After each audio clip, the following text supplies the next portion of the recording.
Welcome everybody to our third webinar in our COVID-19 Response and Recovery series. I'm the CEO of the Foundation and I'll be your host today. And thank you for joining us, and especially we'd like to welcome our donors and our grant partners. And I hope everyone is enjoying a less restricted life now.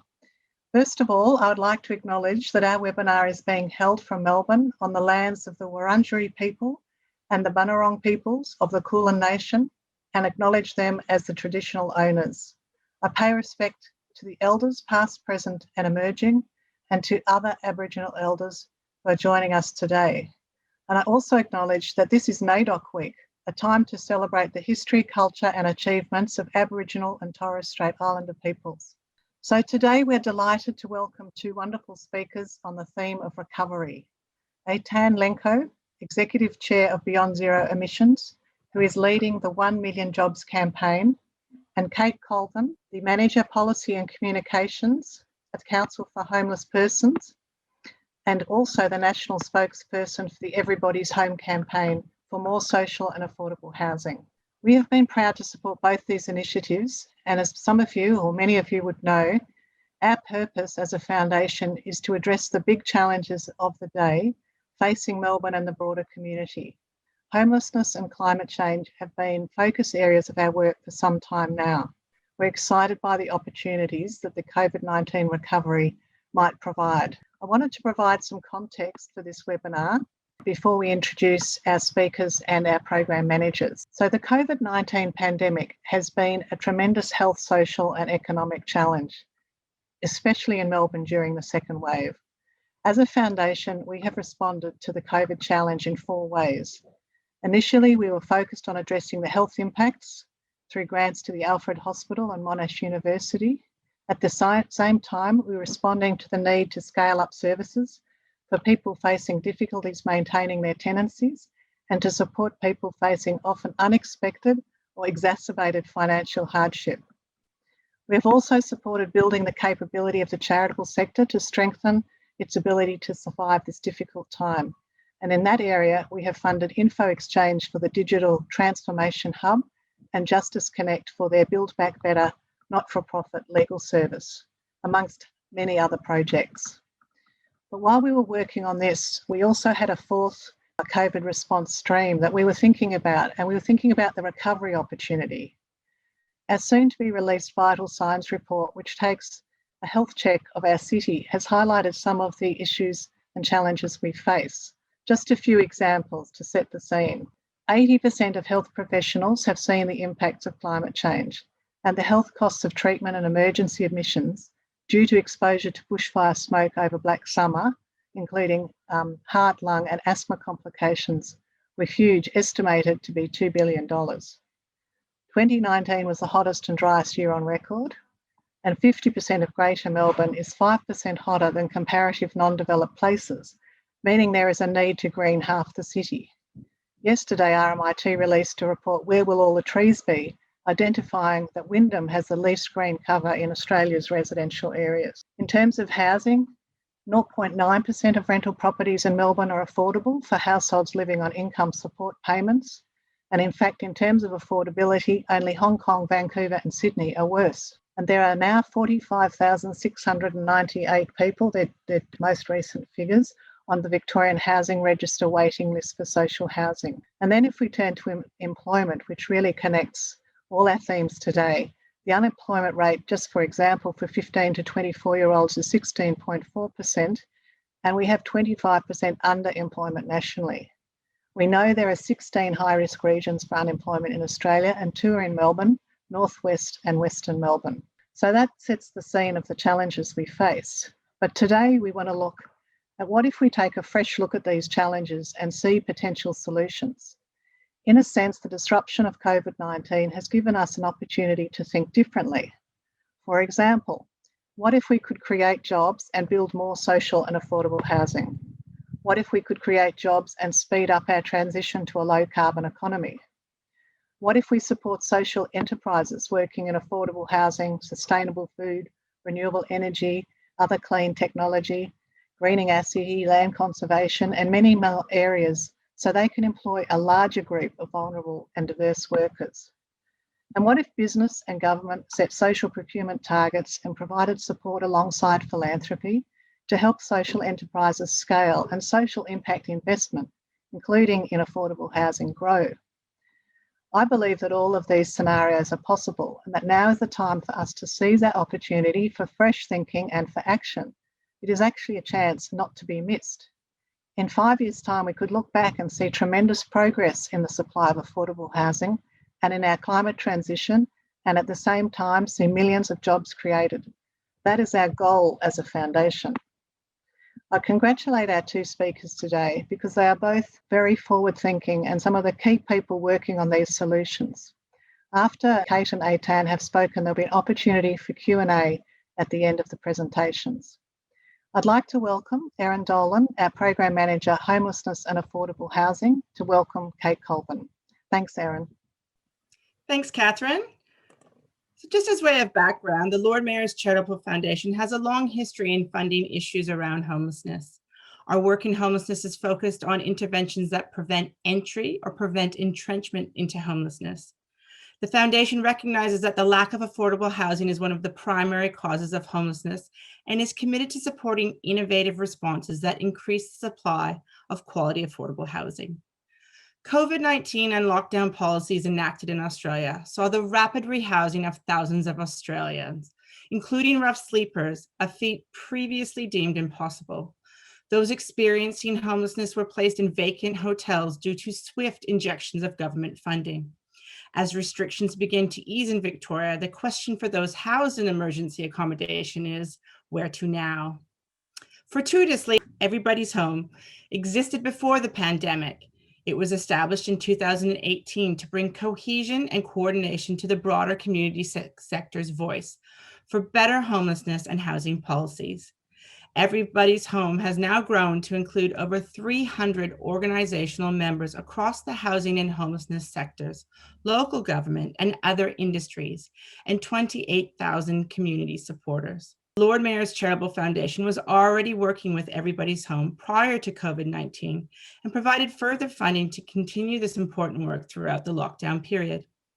From the beginning of the pandemic, Everybody's Home has elevated the housing and homelessness issues raised by COVID-19, provided a means for the public to connect with governments across Australia on these issues, and a point of coordination for the sector.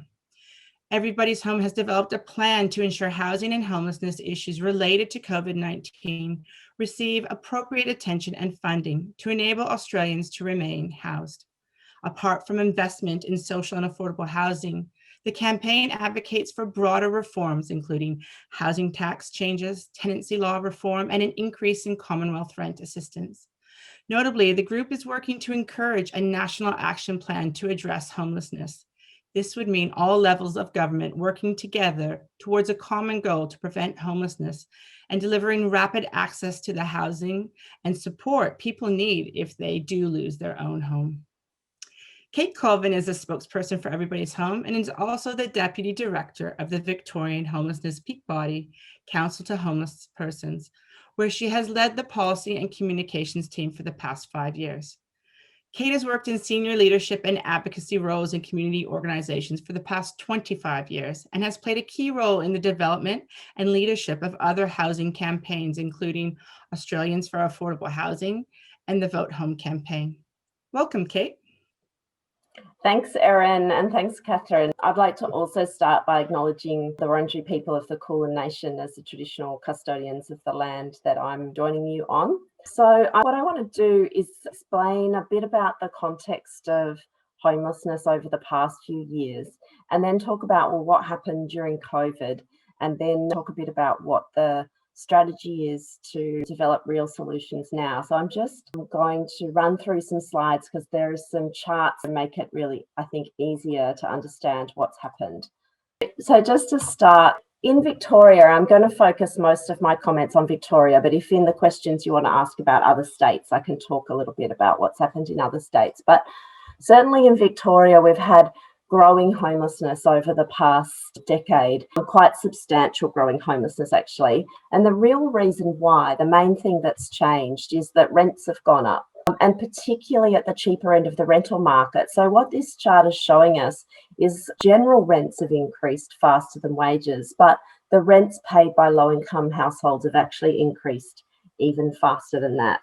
So that's pushing people. It does two things. It makes more people on low incomes have to pay more rent than they can actually really afford, and that compromises other areas of spending.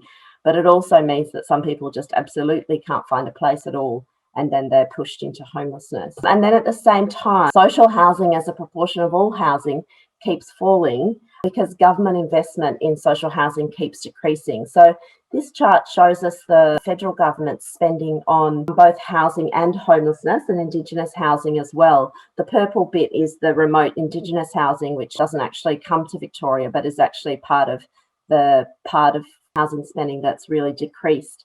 But generally over time, you can see that funding has decreased. And what's also happened over that time is that Australia's population has really increased. And so actually the per person amount of funding has decreased even further than you can see in the chart. So then we get to the situation of the COVID crisis. Sort of thinking back to March, we've got this situation where we've already got a whole lot of people in Victoria who can't afford housing, who are pushed into homelessness. And then the Victorian government did step up and say, look, we need to do something because we recognise the risk that COVID poses for people who are homeless, and we need to provide hotel accommodation to keep people safe. And then what I want to talk through is what happened then, because what happened actually revealed that the number of people who are experiencing rough sleeping is actually much bigger than the number of people who are rough sleeping on any given night. So just to sort of explain what I mean by that, the census is a count of the population on a single night. And one thing that it does tell us is how many people are rough sleeping on census night. So in Victoria, just almost 1,200 people were sleeping rough on census night. So then you think, well, if you provide hotel accommodation, do you need about 1,200 beds to accommodate all the people who are rough sleeping?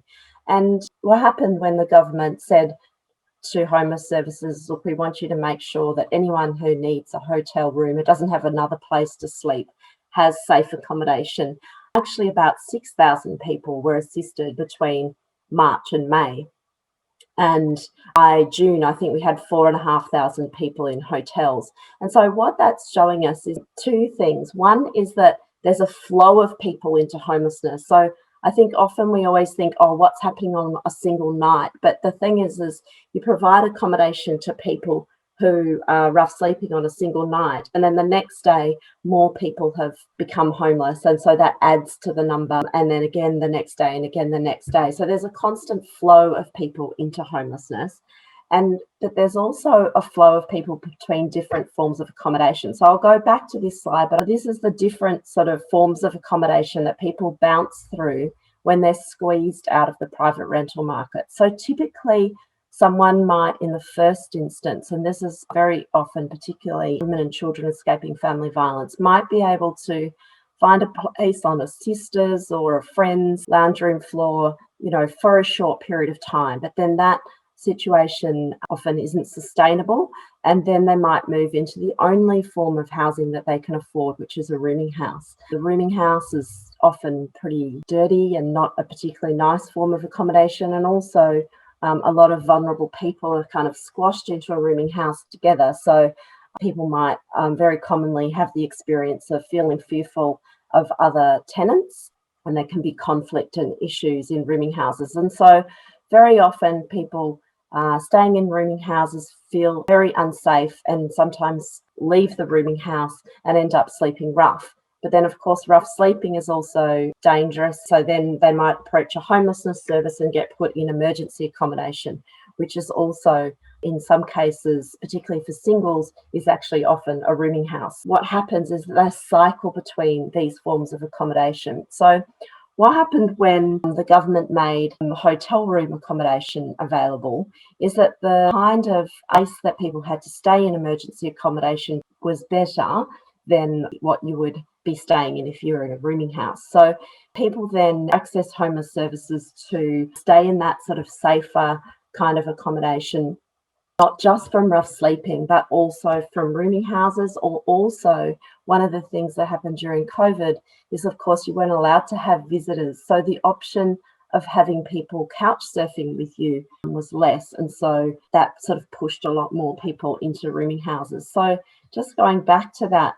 set of numbers about how many people were in rooming houses. So as I was saying, 6,000 people came through, in hotels, came through hotels from March to May. By July, the government's resources for hotel accommodations were not as high as they were back in around April, May. And so we had about 2,000 people in hotels. And what that was meaning by July is that some people who were approaching homeless services needing hotel accommodation were not able to be supported. But it also, what had happened through the March to May period is that some people had actually been able to be housed because the Victorian government also provided additional resources to help people into private rental accommodation. And so we had the group of people, and typically single parents with parenting payment, if there is some support, and there was some extra support from homeless services at the time, which included brokerage money, homeless services were able to find people a place they could afford in the private rental market in a cheaper suburb perhaps, or in accommodation, because you'll recall there was a lot less people here in Australia, and so then there was less pressure on the rental market at that time. So who was left in hotels was the people who were mostly singles and people with high support needs. And even with that extra brokerage money, it's not possible for homeless services to find private rental accommodation for people who are single and on the job seeker payment, because it's not possible to sustain rental on that payment. So whilst the payment was doubled, some people in the community have been able to find rental accommodation whilst on job seeker, but it's not sustainable beyond the period, which is currently slated for the 31st of December, when the government plans to cut the payment back to the base rate. So we had a set of people and continue to have a set of people who are staying in hotels who are kind of stuck. It's not possible to rent a one-bedroom apartment in Melbourne if you're on job seeker, so they can't go into a private rental option. As Catherine mentioned, the wait lists for social housing are incredibly long, so they can't get into social housing. And I should mention that the wait lists in Victoria for one-bedroom social housing are much, much longer than the wait lists for 3 and 4 bedroom accommodation. It's just because when most of the social housing was built, it was built for workers' families in the 50s and 40s. And so there's very little amount of one-bedroom accommodation, and it's the main group of people who really need that accommodation. So the number of people seeking it is high and the amount of properties available is low. So that's why that's really long wait lists. And then the other thing that we found about people who kind of got stuck in hotels because they couldn't get an exit option is really high support needs. So 60% of the group that were staying in hotels had mental health problems, disability, or other health issues that meant that they really did need support from the sector to manage, and particularly the increased stresses of the COVID period. And 40% had a repeat history of homelessness. So they were a group of people who'd been cycling around those options that I mentioned before.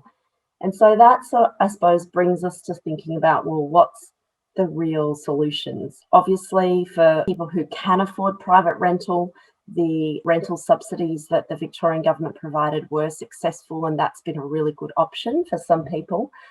But for a group of people who can't afford private rental without a social housing option, then temporary shelter like hotel rooms just creates another temporary option. It doesn't create a real housing solution. And so that brings us back to, I guess, why we need a lot more social housing to really respond and provide a solution to this group of people whose needs can't be met any other way. And the other thing, which I won't go into a lot, but there is a group of people who do need ongoing support as well, which is something that the homeless sector often talk about, but it's not well understood. But we're talking about a group of people who have often had a whole set of issues through their lives. Perhaps experience with child protections children, disabilities that they may have, and ongoing mental health problems that mean that they do need ongoing support. And currently support is generally provided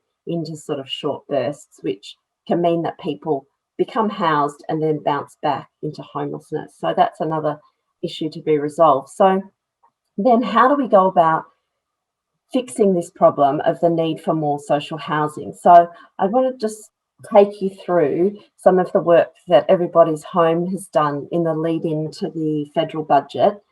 One of the beauties of the campaign, which Erin sort of described, is that sort of coordination function. So one of the things that we do, Everybody's Home works as what we call a sort of umbrella campaign, where all of the organisations in the community sector who are working on social housing kind of fit into the campaign, and then we coordinate a lot of that activity. So people do their own campaign activities, but link it to Everybody's Home. So in the lead into the federal budget, we were able to do a lot of media about the need for social housing, and particularly during Homelessness Week, we did a lot of media. So that puts pressure on government through one dimension. And I guess what I want to show you is the impact of the campaign is partly about being able to put pressure on the government from multiple dimensions at once. So one way we sort of build that encouragement for them to invest in social housing is through the media. Another way is through all of the organisations banding together and sending a powerful message. So this was a letter to Scott Morrison that was signed by 305 organisations, not just from the community sector, also local government, unions, private sector organisations as well. And then we also have the digital capacity of the campaign. So we had an email Josh Frydenberg action, which is for our individual supporters. So there's 28,000 individual supporters of Everybody's Home, and we're always working to increase that number of supporters. And 2,800 of them sent a direct email to Josh Frydenberg saying, "Hey, Josh Frydenberg, we really think you should invest in social housing in the budget." And then the other thing that we've been doing since Homelessness Week is building parliamentary support. So I couldn't fit them all on the page, but this is just a selection of the federal MPs and some state MPs in there as well, who've taken the pledge that we created to support more social housing. So we continue to work on that to really build a set of parliamentarians who are supporting and with the campaign, I guess, for the long haul as we work to get. Then the question is, well, what next? So unfortunately, even with all of the support from all of those different dimensions, on budget night, the government still didn't make a commitment to invest in social housing. And so now we have to look to the next kind of milestone. So we're looking towards the mid-year economic fiscal outlook, which is, I think, around the middle of December, but also the budget in May. And there'll be two main focuses of the work we do over this period. Firstly, we are expecting that homelessness, all of the indications, sadly, are that homelessness is going to increase. And that will be particularly spurred by the growing unemployment, but also by the fact that the government plans to cut JobSeeker back to the base rate at the end of December. So all of those people who through COVID, because they've had extra social security payments, have actually been able to hold on to their rental, or perhaps if they were homeless before, have been able to secure one for a short time, will be unable mostly to sustain those rentals beyond the end of December.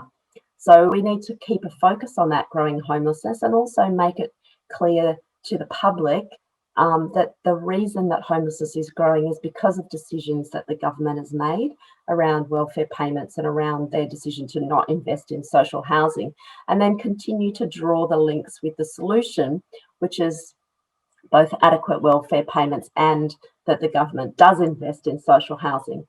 And then the other side of the coin is that the construction industry has been very badly affected by COVID, and also by the fact that because of decreased migration and less people being here, there's less activity in the private construction sector. And so we'll also keep a focus on declining construction jobs, and then draw the link to the solution, which is that building social housing creates jobs in that sector, that's actually a really important sector for the economy because it employs about 9% of people who are working. I'll finish up there because that's sort of describes, I guess, where we're headed and what the next phases of the campaign are. So I'm happy to take any questions. Thank you, Kate, for that very informative presentation. Obviously, there remain many challenges, but it's great to see some cause for hope through initiatives such as those. And thanks, Kate, for your tireless work advocating for real solutions. And let's hope we see some investment in social housing and welfare payments soon. I'm Dan Pediaditis, Environment and Sustainability Program Manager at Lord Mayor's Charitable Foundation. I'd like to now introduce another example of the Foundation's support for response and recovery activities. Our next speaker will highlight how we can revitalise our economy while also hastening the transition to a smart and clean economy. The Foundation continues to support a transition to clean energy while adapting to changing climate. And this year, the Foundation has particularly focused on the economic and employment opportunities as Australia moves to clean energy, including advocating for stimulus measures that generate clean jobs and growth.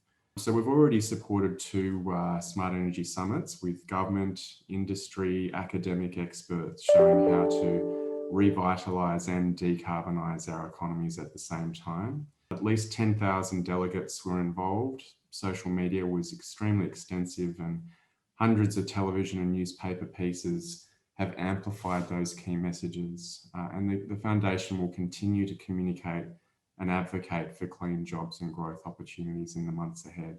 One of our most effective partners in this space, Beyond Zero Emissions, has developed the Million Jobs Plan. The plan shows how we can rebuild our battered economy through practical projects that will generate significant employment and economic benefits, that will modernise our industries, reskill our workforce, and deliver a clean and secure economic future. The plan, which included best practice economic modelling used by the likes of the Australian Treasury and the Reserve Bank of Australia, identified 7 key sectors that no doubt Eytan will touch on. Jobs will be distributed around Australia, including cities and regions already under pressure from the closure of traditional heavy industries and manufacturing, areas hit by drought and fire, and high unemployment. So our next speaker, I'm a great fan of Lenko, and who's the executive chair of Beyond Zero Emissions. He's grown the organisation into an internationally recognised climate and energy solutions force that's really spearheading Australia's transition to a clean and prosperous economy. Eytan is really a problem solver at heart. As a tech entrepreneur, Eytan, among other things, was founder of Outwear Mobile, one of Australia's fastest growing tech companies, which was acquired in 2017. He also co-founded Infrastructure Access Managers, a fund manager that invests in private infrastructure. Eytan joins Catherine as a director of the Australian Environmental Grantmakers Network. He's the president of the Jewish Climate Network and the Lenko Family Foundation. He's actively involved in the startup ecosystem, both as an investor and a mentor, and is an advisor to the Giant Leap Impact Fund. Eytan, over to you. Thanks, Dan, and hi, everyone. I just want to recognise that I'm dialing in from Bunurong country, so I pay my respect to the elders past, present and emerging. And I'd also like to acknowledge the Lord Mayor's Charitable Fund, who've been a really long-term supporter of Beyond Zero Emissions and saw something in the seed of BZE many years ago. I don't think BZE would be in the position it's in today without that support from the Lord Mayor's Charitable Fund. So just want to acknowledge that. I actually do have a bit of a presentation. So Beyond Zero Emissions, for those of you that haven't heard of us, is a climate and energy solutions think tank. We're pretty unique in that what we do is bring together actual engineers and experts to literally work out how we're going to transition to a zero carbon economy and thrive through that process. We have been internationally recognised for our work. We won Best International Energy Think Tank last year, and we were a winner of the Premier Sustainability Awards last year in Victoria as well. And the context really for what I'm going to talk to you about today is that we all know that through COVID, Australia is in an economic crisis. I mean, we lost over 1 million jobs over the lockdown periods, And we're already seeing that billions of dollars need to be invested to get the economy back on track. And really, the heart of this is that, we want that money to be spent wisely, and that the principle of effective stimulus is that it should really back a trend. It should accelerate something that's already happening so that you're bringing forward jobs from the future to today where they're needed. And also that means that you're bringing private investment on board because, you're talking about something that's investable. And that means that the public doesn't have to do all the heavy lifting in investing in the recovery. And I think it's pretty clear that, if we're talking about what that trend is that we should be investing in, the big mega trend is, if you really take a big picture look, it's that move from analog to digital that society's been undergoing over the last 50, 60 years. And in the energy space, analog technology is represented by fire-based technology, where we literally burn stuff and hope that some of that heat goes into doing whatever we want it to do, whether it's boiling steam or things like that, which is incredible that we still operate that way. Clearly, that technology is inefficient, it's highly polluting, it's centralized, it's expensive, and it's high maintenance, and it encourages dependence. And where we're moving towards, in the energy space at least, is that digital is represented by electrical technology. So renewables, solid state technology like solar panels in your home, things like induction cooktops. They're efficient, they're clean, they're distributed, modular. If you think about heat pumps in a factory, you can put them wherever you need the heat rather than pumping steam around the factory. They have very low running costs and they're scalable. And in the Australian context, they encourage self-reliance because we can provide all that energy ourselves. The reason the trend is really gathering pace, particularly at the moment, is the incredible cost reductions in renewable technologies, particularly solar and wind, but also batteries now at the moment, which are coming down the very same cost curve. And that's obviously fantastic news for Australia because we've got probably some of the best renewable resource in the entire world. And it's amazing if you look at a map of Australia where we've got amazing solar resource and where we've got really good wind resource. If you put that together, that pretty much covers the entire country. We know that this is a global trend. We know that the Paris Climate Agreement has been ratified. It's an incredible relief to say that every country in the world is back in now to Paris since Joe Biden's win in the American elections. Every state and territory in Australia has committed to net zero emissions by 2050 or earlier. And we're seeing corporates and investors committed to reducing emissions in line with that. And not a day goes by at the moment where we don't hear about another company or investor that's aligning their business or their investments with the Paris Agreement. It really is the most signalled technological shift in history. So back at the beginning of the COVID crisis, very quickly we heard from groups like the International Energy Agency and the International Monetary Fund saying that we should be putting clean energy at the heart of stimulus plans, and there should be a green recovery. And we've seen internationally other countries around the world putting significant proportion of their economic stimulus into clean recovery initiatives. So there's some examples there.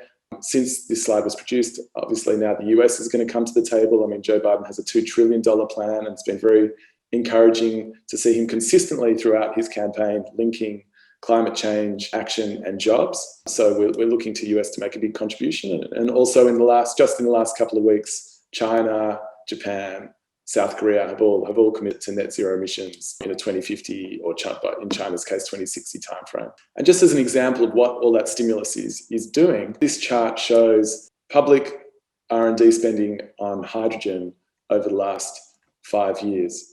And you can see worldwide, it had been tracking probably at around 700 million to $1 billion each year. And now this year, with all the stimulus that's going to clean economic recovery, it's going to be $20 billion almost that goes into hydrogen, which is really going to put enormous pressure on lowering the cost of hydrogen into the future. We've also seen it here in Australia. Again, this slide's now out of date, but the New South Wales government announced a renewable energy zone expression of interest for one of their renewable energy zones, a 3 gigawatt renewable energy zone. And they were inundated with over 27 gigawatts of interest. So it was massively oversubscribed. So it just showed how much investment appetite there is to invest in a clean economy. And obviously we've seen just yesterday, the New South Wales government announced a hugely ambitious plan to build 12 gigawatts of renewables in New South Wales and the storage to make sure that energy is low cost and reliable, which is very exciting. So with all that happening, BZE really wanted to see an option with the federal government for when it came to their thinking around stimulus to make sure that a clean economic recovery was front of mind for them. We pulled together the BZE team. I think we had the BZE model is really that we have in-house staff, but we leverage volunteers and experts to come and contribute to the work. So I think at the peak of the Million Jobs Plan, we had probably around 80 to 100 people working on the plan, which was incredible. And what they came up with in a lot of detail was they kind of looked across the economy, which are the areas of the economy where this transition is happening and what would happen if we use stimulus to push that a little bit harder. How many jobs could we create? And I think we even surprised ourselves that we found 1.8 million jobs over the next 5 years, could more than fill the hole that coronavirus left in the economy. And renewable energy is obviously the backbone of that. So rolling out renewable energy faster through things like renewable energy zones, building the transmission infrastructure to be able to access that renewable energy. I'm glad I'm speaking after Kate, because the next initiative that we identified was really retrofitting homes, do energy efficiency retrofits of homes around Australia, and building new affordable and social housing that is kind of highly energy efficient. So that means that the people living in those homes don't have to pay energy bills effectively. So this is the kind of thing that would create jobs in construction, would greatly reduce emissions through making homes more energy efficient, but also just pay a dividend to the people of Australia that would be ongoing in the form of our energy bills. We looked at transport. We know that the transport sector is going to electrify, and we want Australia to be on board with that and be preparing ourselves to build things like electric buses here in Australia, which could create a lot of jobs, but also taking advantage of the trends towards cycling and walking, and even just building out cycleways across Australian cities could create 5,000 jobs over the next few years. All that cheap energy means that manufacturing could be expanded in Australia as we become the natural home for energy intensive manufacturing, and mining as well. Like zero emissions mining is lower cost, it's safer. And really importantly, we're seeing manufacturers around the world prioritise zero emissions supply chains. It really puts Australia on the map for our resources to supply those zero emissions supply chains. And then there were also jobs in land regeneration in the wake of the bushfires earlier this year, and setting up a scaled up Australian recycling industry. And then plus there's 10,000 jobs in just the training and education and research that goes behind moving people around into those new industries. So that was very exciting, and we launched the plan, and we got a huge amount of support. We had great people at that launch from across the political spectrum. And I think what's been really interesting about this experience is that when you're talking about climate and decarbonisation from the perspective of jobs and the economic benefit versus emissions, it allows a whole lot of more people to join that conversation that may not have otherwise, because they've been trapped in the climate wars of the past. But being able to talk about jobs and the economic benefit meant that we could bring a lot of people on board. So on the back of that, we did some economic modelling, as Dan mentioned, and I won't dwell too much on that. Suffice to say that it really did show that there'd be a material difference to Australia's GDP, to our productivity, and it gives a real boost to every Australian's wages. I think up to a 2% increase in real wages out to 2040, which was an amazing finding. And that's really through that combination of higher productivity, through lower energy bills, and really quality jobs that are spread around Australia and the regions that this would create. So on the back of that, it was really important to us to make sure this isn't a campaign that only speaks to people that are already inside the climate bubble, if you will. And with that focus on the economy on jobs, it meant that we could really go out to a wide audience. So the conservative media, the Financial Review, Channel 7 News, Sky TV, they were all interested in hearing that story. And in fact, BZE sponsored the Daily Telegraph Bush Summit, and the Daily Telegraph putting out ads that showed the benefit to manufacturers and to workers in the regions of a scheme like this. So we really want to give the impression that a clean economic transition isn't about just the inner city, highly skilled workers. This is a transition that will help everyone, no matter where they live in Australia. So that's why we sponsored the Bush Summit on the Daily Telegraph. And then it was great to see them come on board and start kind of picking up in their journalism the potential advantages of that. And I think that's paved the way with the recent, the New South Wales announcement yesterday. The Daily Telegraph seems to have been really supportive of that, which is, one of the big blockers to moving this stuff forward is beginning to see the advantages for the economy in renewables. And finally, the last thing that we did is that we wanted to make it real. We wanted this to have an impact on the budget. So the BZE team went out and spoke to pretty much every project proponent in Australia to put together a database of over 700 projects around Australia that really represent kinds of initiatives that we're talking about, which I understand is now probably the biggest database in Australia of prospective projects. And we whittled those 700 projects down to a short list of 15 that the Prime Minister's office would be interested in terms of they were like large in size, they were in politically interesting areas, they had private investors, so the government didn't have to pay for it all. And of those 15, we saw 5 of those get backed in the recent budget. So, and the feedback that we get is that the work that BZE and other groups did on a clean economic recovery did have an impact in those budget deliberations and did that more of the good stuff got in there. And there was $3.5 billion, depending on how you count it, somewhere between $2 and $3.5 billion in funding in the recent budget towards things that we could classify as helping our transition to a clean economy. And as Kate says, we're not at the end of this yet. There is another budget coming, obviously, in May. We're seeing states with their budgets now really step up into this, and hopefully with the results of the election in America, we'll see a really big boost for a clean economic recovery.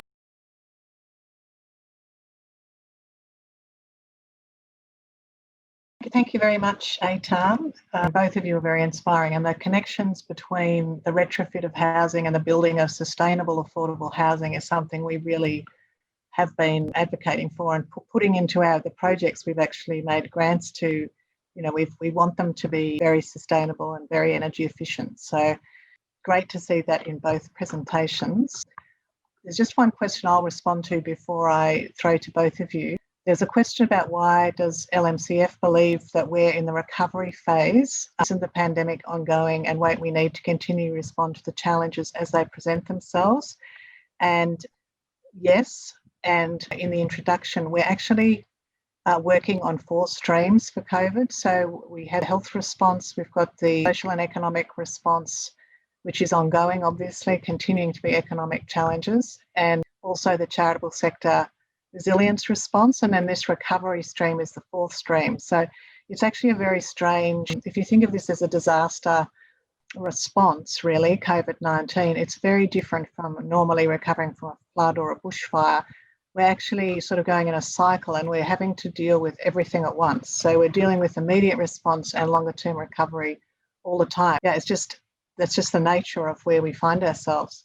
In terms of questions for Kate, I'm going to try and merge a few together. Really in relation to, given what you've learned through COVID and the rapid rehousing, but that not being a long-term solution, what could be a long-term solution, and particularly solutions that could involve the private sector alongside government and philanthropy and other financing? So I guess I'm sort of looking through the questions, and so to answer that and sort of pick up on some of the other points as well, there's always a balance in homelessness between emergency response and long-term response. And of course, it's not possible to turn a sort of new housing solution around. Someone turns up at the actual door of a homelessness service and they don't have anywhere to sleep that night. You can't just secure a new, even if there was available housing, a new rental tenancy for someone, with a 2-hour kind of turnaround. So you're always going to need an emergency accommodation response. And the question is, how do you sort of balance that with a long-term housing response? And just to sort of give you an idea of costs and sort of because this is part of the problem as well, is that putting people into hotels costs around $150 a night at a minimum. And so when you multiply that, so you sort of quickly get to about $10,000 in 2 months, whereas providing a private rental subsidy for someone to afford a 1-bedroom apartment if they were a single person or job seeker would cost about $10,000 for a year. So in terms of when you're thinking about where the balance should be, think about it both in terms of how to most effectively use resources, but also about a flow into homelessness and thinking about emergency accommodation kind of as a bottle. So if you think of provision of social housing both prevents homelessness, because if people go looking for a place in private rental, can't find one, but can find social housing, then they would never become homeless. So that's less people going into the bottle of emergency accommodation. But you also think people go into emergency accommodation, they need to leave it into a long-term housing solution. If there's no housing solution they can afford, then they'll get stuck in the short-term accommodation or crisis accommodation, and the bottle will kind of get bigger and bigger and bigger, like a balloon. So we need to be able to stop people coming in and get people out. And that's why I guess we focus on the need for long-term housing solutions, which is social housing, particularly for people on the lowest incomes. The solution is social housing. And then how to do that, and can the private sector get involved? Yes, it does take a government subsidy. So there's been countless research reports that show that the reason the private sector don't invest in social housing is because the rents that people can afford to pay don't cover the combined costs of land, construction, and then maintenance of the property. So no private sector investor is going to put their money into something that costs more to deliver than they'll get in income. But you can fix that sort of gap in what it costs to deliver the social housing and what the return needs to be with a government subsidy. And that's what the National Rental Affordability Scheme did, which did have some issues, but structurally was generally how you would structure something to get private sector involved. But research has also shown that the cheapest way for the government to deliver a set amount of social housing is actually by delivering it without a profit-making entity involved, because obviously if there's a profit, then you have to invest, like government has to invest more to cover both the costs and the profit. Thank you, Kate. We've certainly been exploring how to unlock land with local government and with faith-based organisations, and had really successful projects getting started. So I think there are a lot of opportunities for collaborations in that social and affordable housing space. There's a question for Eytan here, just a small question for you. It's basically saying major global investor GMO has called for a Marshall Plan to tackle climate change and revive global economic growth. It was interesting to see Alan Kohler advocate for such an initiative in the Australian today. Could you talk a little more about the connection between our unique global access to low and low-cost clean energy and the development of hydrogen as an energy source? I completely agree, and I've long been on board with I think with this transition, if we just leave it alone, it'll happen. Like, it might happen over 50 years or 100 years, but it'll happen. But the problem is that climate isn't waiting around for us to kind of, sort it out eventually. Climate's moving pretty fast. So, so we need to move fast as well. And, there are examples in human history where we've moved really fast with technological change. The mobilisation for World War II is a really good example of that, where America went, in a very short time from producing cars in their car factories to making tanks to, producing tens of thousands of fighter planes, in a very short time. So, humans can scale up relatively quickly if they feel like there's an existential threat. There are lots of groups working on how do we make people feel like this actually is an existential threat, and having the media behave like it's an existential threat. But in the question, if we do that, we accelerate this transition, it is a fantastic opportunity for Australia, because, as I said, we've got the world's best renewable resource, we've got the land, we've got educated people, we've got a first world economy that's got good governance, so it's a safe place to invest. So that means that we could do a huge build out of renewable energy, which would mean that we have access to some of the cheapest energy in the world, which then makes us a natural home for energy intensive activities like manufacturing, like hydrogen, as pointed out in the question. And the importance of hydrogen is that it's a form of fuel energy storage in a way. And with all that excess renewable energy that we may have in the middle of day, say from solar, we can put that into creating hydrogen and then use that hydrogen to power stuff that isn't as easy to electrify, or send it, if we work out how to transport it effectively, send it to other countries like Singapore that don't have that land mass to rely on themselves for their renewable energy. I've seen some of your more detailed presentations, and I would encourage people to really look at what Beyond Zero Emissions is doing, and also what the Smart Energy Council have done, and some of their presentations, which I think are all online on their website, because it is absolutely inspiring. Ross Garno said we can be a clean energy superpower, and I think you can see what New South Wales has announced.